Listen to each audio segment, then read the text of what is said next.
Halo sahabat, kembali lagi di kanal YouTube Arya Surya Official, kanal pemberdayaan diri untuk Anda semua. Kali ini saya akan membahas apa itu OCD secara mudah dan dapat dimengerti oleh banyak orang. Jadi mudahnya seperti ini. OCD adalah singkatan dari Obsessive Compulsive Disorder, atau biasa orang menyebutnya perilaku obsesif atau kompulsif. Nah, beberapa waktu ini OCD itu sempat banyak orang mencari gitu. Apa sih OCD gitu? Setelah ada satu artis, Aliando Syarif, yang mengatakan bahwa dirinya mengalami OCD, dan saya melihat komenan di sana sangat seolah-olah menyepelekan gitu. Nah, padahal bagi penderita itu mungkin sangat membuat bingung, resah, dan mungkin beberapa orang sampai mengalami kelelahan mental. Nah, tapi kali ini kita akan bahas apa itu OCD secara mudah. Jadi OCD itu adalah perilaku atau gangguan yang biasanya, yang biasanya penderitanya melakukan sesuatu itu berulang gitu. Contoh yang mudahnya seperti ini. Mengunci pintu, dia merasa belum puas, akhirnya dikunci lagi. Ntar dipegang lagi, dibuka lagi, dikunci lagi, dan dia merasa sepertinya ini belum pas gitu. Nah, akhirnya kuncinya terus dibolak-balik, dibuka tutup, atau mengeceknya berulang-ulang. Nah, terkadang juga ada yang gosok gigi, sahabat-sahabat. Misal gosok gigi, dia merasa ketika menggosok gigi belum bersih, jadi terus menggosok gigi terus sampai dia bener-bener merasa puas, sampai bener-bener ngerasa udah nih pas gitu.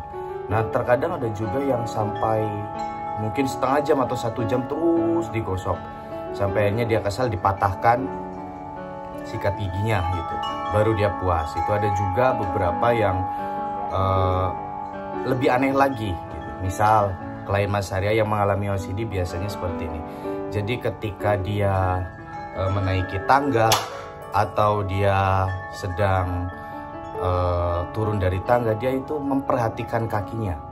Dia misal, Mas Arya, saya tadi turun dari tangga menggunakan kaki mana ya, kanan atau kiri gitu.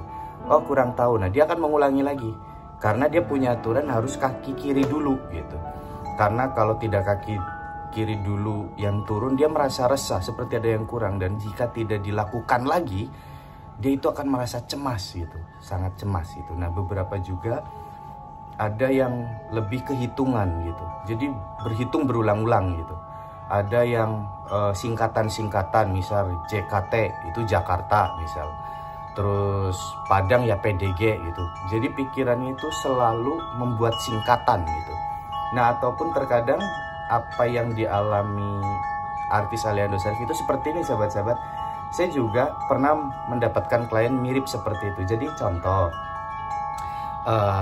ketika dia melihat contoh katakanlah uang lah. Nah, jadi dia melihat uang di depan dia. Nah, itu pikirannya terkadang geser uangnya gitu. Nanti kalau nggak digeser akan terjadi sebuah kecelakaan hebat gitu, atau akan terjadi sebuah hal-hal yang tidak diinginkan gitu. Nah, ketika dia berusaha untuk menolak menggesernya, itu sulit. Bahkan kadang sangat sulit sekali untuk menolaknya. Akhirnya dia menggeserkannya gitu. Nah, setelah menggeserkannya baru lega. Kalau tidak melakukannya, itu dia akan merasa cemas, merasa seperti ada yang kurang, dan terus terpikirkan gitu. Nah, inilah hal-hal yang biasa terjadi pada penderita OCD. Atau ada yang wudhu berulang-ulang. Jadi bukan artian, mungkin ada beberapa orang yang wudhu diulang sekali 2 kali, itu masih mungkin wajar lah gitu. Tapi ini tidak wajar berkali-kali karena dia merasa masih ada najis, masih ada kotoran gitu. Ataupun ada yang kencing, ketika kencing di kamar mandi. Nah, setelah kencingnya selesai, dia bener-bener nunggu sampai dia pengen kencing lagi gitu. Jadi biasanya di kamar mandi ada yang 4 jam, 5 jam, dan itu ada gitu. Klien saya dulu pernah ada yang seperti itu gitu. Ada juga yang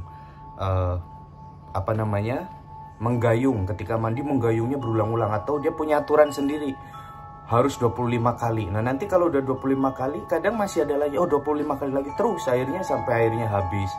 Nah, nanti kalau dia airnya habis, dia panik, waduh kok airnya habis gitu. Nah, itu ada. Ataupun beberapa juga ada yang tidak suka melihat kotor gitu. lihat kotor, dia merasa sangat tidak nyaman, di tempatnya harus bersih. Itu juga ada yang seperti itu. Terus ada juga yang ketika melihat sendal tidak rapi itu merasa risih, jadi sendalnya bener-bener rapi gitu.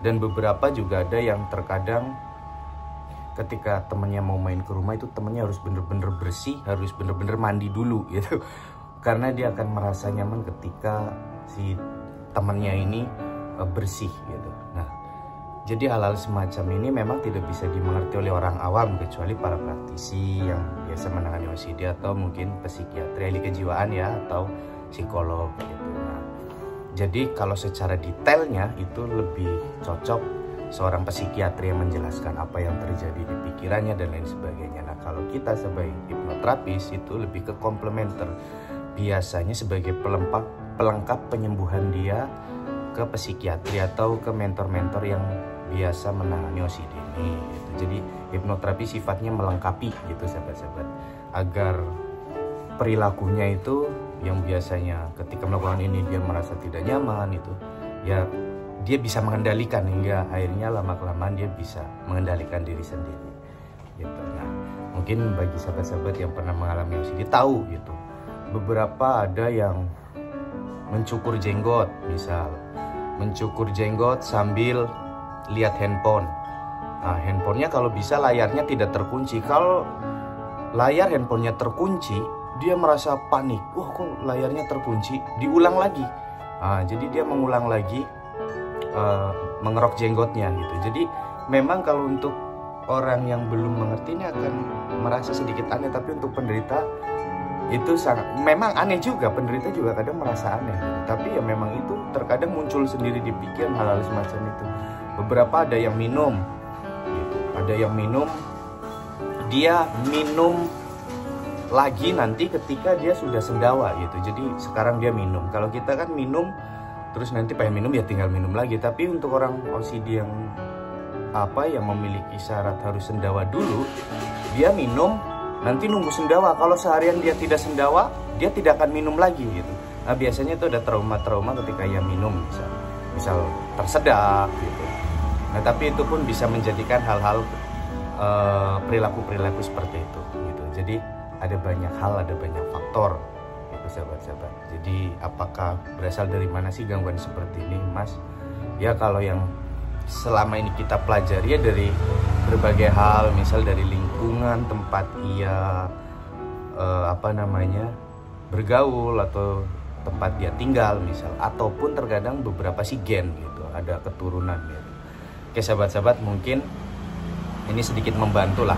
Jadi intinya apapun yang terjadi dalam hidup ini memang ya ketika kita sedang mengalami ya memang sudah seharusnya terjadi. Kita tidak perlu menyalahkan apa penyebabnya dan lain sebagainya, tapi kita fokus saja pada solusi. Dan OCD ini bagian juga dari kecemasan gitu, atau psikosomatik lah. Psikosomatik di dunia terapi itu terbagi menjadi beberapa jenis ya. Ada yang OCD, GAD, PTSD atau kecemasan biasa atau social anxiety gitu, ada beberapa jenis. Nah, OCD ini termasuk dalam kategori psikosomatik gitu. Kalau di dunia hipnoterapi mungkin di metode lain itu berbeda ranahnya gitu. Oke sahabat-sahabat, mungkin ini membantu. Jadi untuk sahabat-sahabat yang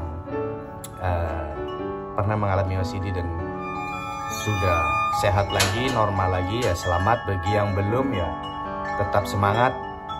Semakin hari semakin sehat dan semakin damai. Saya Arya Surya undur diri. Mudah-mudahan untuk sahabat-sahabat yang sedang keluar dari gangguan kecemasan apapun jenisnya dapat terus bersemangat untuk sehat kembali.